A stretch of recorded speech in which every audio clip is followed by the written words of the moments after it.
Halo semuanya, selamat datang di video saya. Perkenalkan, saya adalah Bab Maki. Saya adalah mahasiswa perencanaan wilayah dan kota dari Fakultas Sains dan Teknologi Universitas Terbuka. Pada kesempatan kali ini, saya ingin memenuhi tugas 3 dari mata kuliah Teknik Presentasi dan Komunikasi, di mana pada tugas 3 kali ini, saya ingin mengidentifikasi karakteristik guna lahan dan kegiatan di Kota Bandung, yang berdasarkan hasil dari pemaparan soal yang telah diberikan. Pertama, pada bagian pendahuluan, saya akan menjelaskan apa yang menjadi urgensi identifikasi karakteristik guna lahan di Kota Bandung.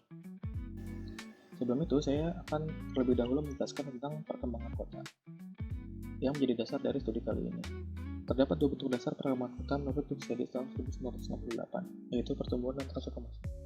Pertumbuhan berbeda dengan transformasi yang menunjukkan perubahan yang terus-menerus bagian-bagian pemukiman perkotaan maupun pedesaan untuk meningkatkan nilai dan tingkat efisiensi kota ini. Kemudian transformasi guna lahan sendiri terjadi melalui beberapa proses. Yang pertama ada tahap penetrasi, yaitu penerobosan fungsi baru ke dalam suatu fungsi yang homogen. Kemudian ada invasi, yang merupakan serbuan fungsi baru yang lebih besar dari tahap penetrasi, tetapi belum mendominasi fungsi yang lama. Kemudian ada dominasi, yang menunjukkan perubahan dominasi proporsi fungsi, dari fungsi lama ke fungsi baru akibatnya besarnya perubahan ke fungsi yang baru tersebut. Dan yang terakhir adalah suksesi, di mana terjadi pergantian sama sekali dari fungsi lama ke fungsi yang baru. Dan yang menjadi objek dari studi ini adalah Kota Bandung, salah satu kota yang terus mengalami perkembangan dan transformasi lahan setiap tahunnya. Transformasi lahan telah menjadi isu di Kota Bandung. Di sini saya mendapatkan contoh dari Kelurahan Cibaduyut di Kota Bandung, di mana saya mengamati dari citra Google Earth dalam kurun waktu 20 tahun. Yaitu tahun 2005 dan 2025. Ini merupakan interpretasi visual sederhana dari citra tersebut. Dalam kurun waktu 20 tahun, lahan kosong dan pertanian telah bertransformasi menjadi penggunaan lahan yang lain, yaitu pemukiman, industri, perdagangan, jasa, komersil, dan lain-lain. Kemudian saya akan menjelaskan apa yang menjadi latar belakang yang lain dari studi ini. Salah satunya adalah permasalahan transformasi lahan, di mana seringkali terjadi ketidaksesuaian pembangunan dengan rencana tata ruang kota. Hal ini dapat berdampak negatif pada beberapa hal, yaitu seperti struktur kota, sosial dan budaya, ekologi, dan juga ekonomi perkotaan. Berikut adalah contoh-contoh dampak negatifnya. Dan penataan guna lahan sebenarnya memiliki fungsi. Dan ini adalah contoh-contohnya. Kemudian, penata gunaan lahan menjadi hal yang penting, di mana memiliki fungsi untuk meningkatkan efisiensi masyarakat sehingga keuntungan sosial yang maksimal dapat tercapai. Hal ini dapat dilakukan dengan mengidentifikasi karakteristik guna lahan sehingga dapat memudahkan melihat proses transformasi tersebut. Sehingga apa yang menjadi tujuan, sasaran, dan keluaran dalam studi ini adalah yang pertama, tujuannya untuk mengkaji kesesuaian antara guna lahan dan kegiatan melalui pemahaman sistem guna lahan, karakteristik guna lahan, serta variasi dan karakteristik kegiatan yang berkembang di dalamnya. Kemudian yang menjadi sasaran adalah untuk mengidentifikasi karakteristik guna lahan di Kota Bandung, variasi kegiatan dalam suatu guna lahan di Kota Bandung, dan karakteristik kegiatan yang berkembang di dalam guna lahan di Kota Bandung. Dan yang menjadi output harapannya adalah suatu laporan hasil survei yang siap pakai bagi kepentingan tahap proses perencanaan selanjutnya.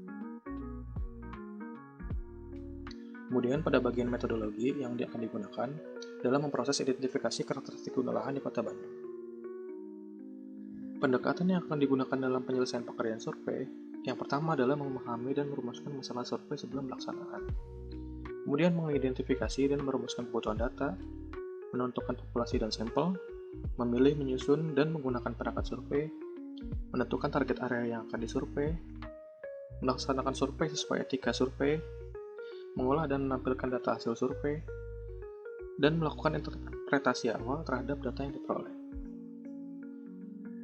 Kemudian, pendekatan dalam organisasi kegiatan survei yang pertama adalah menyusun organisasi atau tim pelaksana, kedua membuat proposal kegiatan survei, melakukan pembahasan teknis kegiatan, menentukan pola kebutuhan dan jenis data, melakukan pencarian dan pengumpulan data awal, menyusun perkiraan biaya kegiatan, dan yang terakhir adalah mengurus perizinan kepada pihak yang terkait. Dan yang menjadi ruang lingkup dalam studi kali ini adalah satu kota Bandung itu sendiri, di mana dalam pengerjaannya akan dibagi menjadi 6 wilayah pengembangan atau wilayah perencanaan.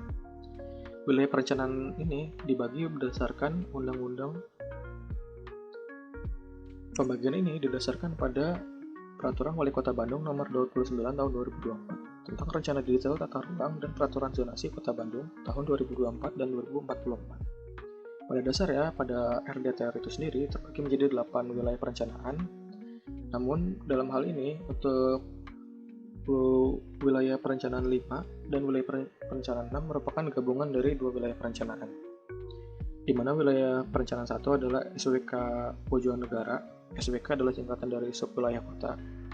Kemudian ada WP2 yang merupakan subwilayah kota Cibenying, WP3 subwilayah kota Tegalega, WP4 adalah subwilayah kota Karaes, kemudian WP5 ada gabungan dari subwilayah kota Arca Manik dan Ujung Berung, dan yang terakhir ada WP6 yang merupakan gabungan subwilayah kota Kordon dan Gede Bage. Kemudian saya akan memaparkan hasil temuan dari studi ini, yaitu berupa karakteristik guna lahan dan kegiatannya. Sebelumnya saya ingin menjelaskan bahwa karena saya berdomisili di Jakarta, sehingga saya memiliki keterbatasan akses terhadap data primer yang ada di lokasi di Bandung. Sehingga saya memanfaatkan data sekunder yang saya dapatkan dari internet dan apa yang sudah saya miliki sebelumnya. Yang pertama, saya akan menggambarkan bagaimana penggunaan lahan yang ada di Kota Bandung. Di sini saya mendapatkan data dari peta rupa bumi Indonesia dari INAGEOPortal, dari Badan Informasi Geospasial, di mana secara keseluruhan di Kota Bandung, mayoritas penggunaan lahannya secara persentase didominasi oleh pemukiman, di mana lebih dari 57% adalah pemukiman. Kemudian disusul oleh persawahan, yaitu 20,93%. Angka ini terhitung masih cukup signifikan. Setelah saya paparkan, dapat diketahui bagaimana karakteristik penggunaan lahannya pada setiap wilayah pengembangan yang telah saya bagi sebelumnya. Di mana berikut ini adalah data dari setiap wilayah pengembangan, dan berikut ini adalah legendanya, di mana mayoritas dari sebagian besar wilayah perencanaan itu didominasi oleh perumahan, sedangkan untuk wilayah perencanaan 6 sendiri didominasi oleh sawah. Terdapat pola penggunaan lahan di antara wilayah perencanaan ini, di mana ada kesamaan karakteristik, yaitu pada wilayah perencanaan 1 dan 4 yang merupakan kawasan urban, karena lebih dari 75% kawasan tersebut merupakan pemukiman penggunaan lahan. Kemudian pada wilayah perencanaan 2, 3, dan 5 merupakan kawasan transisi, di mana pemukiman masih mendominasi di 50% lebih, namun sawah juga mulai signifikan, artinya ada transisi dari persawahan menuju ke pemukiman. Kemudian pada wilayah perencanaan 6, kawasan ini masih merupakan kawasan yang terbilang rural, karena lebih dari 50% wilayah tersebut merupakan wilayah yang masih mengandalkan pertanian. Kemudian saya akan menjelaskan tentang rencana pola ruang yang saat ini tengah berlaku di Kota Bandung, yaitu mengacu pada Peraturan Wali Kota Bandung Nomor 29 Tahun 2024 tentang Rencana Detail Tata Ruang dan Peraturan Zonasi Kota Bandung tahun 2024 hingga 2044. Rencana detail tata ruang ini menggambarkan bagaimana rencana nantinya pemotretan ruang yang akan ditentukan ke depannya. Sebagian besar lahan di Kota Bandung sebenarnya diperuntukkan untuk pemukiman kepadatan tinggi dan sedang yang berkode R1 dan R2. Kemudian ada perdagangan dan jasa skala kota, ada sarana pelayanan umum skala kota, kawasan industri, dan sebagian kecil ruang terbuka hijau. Sayangnya, karena saya tidak memiliki data shapefile-nya, saya tidak bisa menghitung proporsi dari keseluruhan setiap rencana pola ruang. Namun dari peta ini dapat tergambarkan bahwa mayoritas peruntukan lahannya adalah untuk pemukiman. Sedangkan pada pusat kotanya diperuntukkan untuk sarana komersil, yaitu sarana pelayanan umum kota dan sarana perdagangan dan jasa. Kemudian saya akan memaparkan kegiatan pada jenis penggunaan lahan yang dominan, di mana lahan yang dominan tadi adalah lahan pemukiman. Kegiatan pada rencana detail tata ruang sebenarnya mengacu pada klasifikasi baku lapangan usaha Indonesia atau KBLI, di mana ada beberapa digit yang menunjukkan nomenklatur untuk jenis-jenis usaha yang ada di Indonesia. Nah, KBLI sendiri menjadi dasar penamaan kegiatan ekonomi. Kemudian untuk mengidentifikasi variasi kegiatan pada lahan pemukiman, industri, komersial, dan lain-lain. Nantinya klasifikasi ini akan ditentukan dalam tabel ITBX. Kemudian pada penggunaan lahan yang paling dominan yaitu pemukiman, di mana kegiatan yang dominan ada beberapa contoh seperti pedagang eceran, seperti toko kelontong, pedagang eceran tekstil, dan warung sembako. Setiap nama kegiatan ini memiliki angka-angka. Angka-angka itu adalah kode dari KBLI yang telah tadi saya sebutkan. Kemudian ada contoh jasa rumah tangga seperti laundry, salon, barber, air mineral, dan lain-lain. Kemudian ada akomodasi kecil seperti rumah kos, homestay, lalu ada pendidikan informal. Kemudian karakteristik kegiatan yang berkembang. Kegiatan perdagangan dan jasa merupakan kegiatan yang berkembang paling pesat menurut saya, di mana perkembangan itu mengikuti koridor jalan utama dan pusat-pusat kegiatan yang ada di Kota Bandung. Contohnya adalah Jalan Ibrahim Aji atau Kiara Condong di Cisaranten, Arca Manik, dan Jalan Terusan Jakarta ke arah Cimahi. Kegiatan yang berkembang di Kota Bandung bersifat padat dan beragam pada kawasan pemukiman, agraris dan transisi pada kawasan sawah dan tegalan, tidak permanen dan dinamis pada tanah kosong, intensif dan terstruktur pada pusat kota, serta ekologis dan rekreasional pada kawasan hijau. Berikut adalah contoh-contoh dari kegiatan yang berkembang di Kota Bandung. Yang seperti saya tadi bilang, yang paling dominan adalah kegiatan komersil serta perdagangan dan jasa. Kemudian pada bagian penutup, di mana saya dapat menyimpulkan di Kota Bandung sendiri memiliki variasi kegiatan yang tinggi karena kombinasi lahan terbangun yang besar, yaitu lebih dari 50%, dan area pertanian yang masih signifikan, sehingga masih memberikan variasi pada penggunaan lahan. Kemudian transformasi yang terjadi bukan hanya pada jenis guna lahan, tetapi juga pada bentuk kegiatannya juga berkembang. Seperti yang saya sebutkan di sebelumnya, kegiatannya dari yang hanya sekedar pemukiman bisa berkembang menjadi kegiatan komersil dan perdagangan.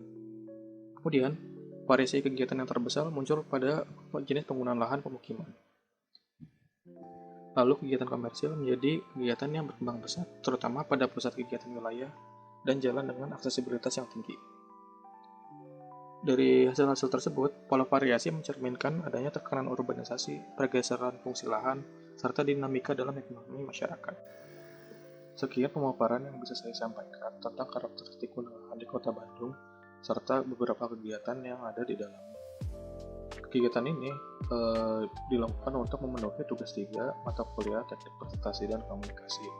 Sebagian besar data yang saya gunakan berasal dari Badan Informasi Geospasial yang saya download dari Peta Republik Indonesia, kemudian dari website RTR Online, kemudian dari literatur, dan juga dari survei secara remote melalui Google Earth atau Google Street View.